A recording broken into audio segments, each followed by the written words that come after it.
Hi అండి, welcome to my channel. ఈరోజు నేను చేయబోయేది దొండకాయ కూర. 1/2 కేజీ దొండకాయలని సన్నగా తరగండి. తర్వాత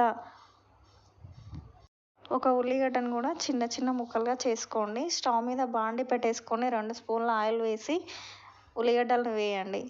తర్వాత కరివేపాకు వేసుకోండి. మనం ముందుగా తరిగి పెట్టుకున్నటువంటి దొండకాయలని వేయండి.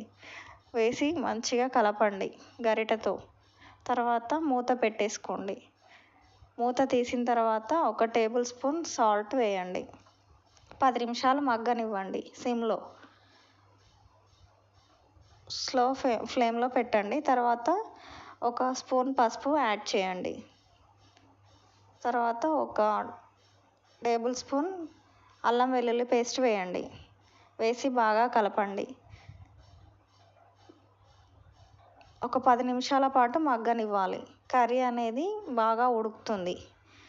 కలిపి మూత పెట్టేసుకోండి. 10 నిమిషాల తర్వాత ఓపెన్ చేసి చూస్తే ఇంకా కొద్దిగా మగ్గాల్సి ఉంది. స్టవ్ని లో ఫ్లేమ్లో పెట్టేయండి. ఇలా కలపడం వలన అడుగు అనేది మాడకుండా ఉంటుంది. తర్వాత 1 స్పూన్ కారం వేసుకోండి. కారం వేసి కలపండి.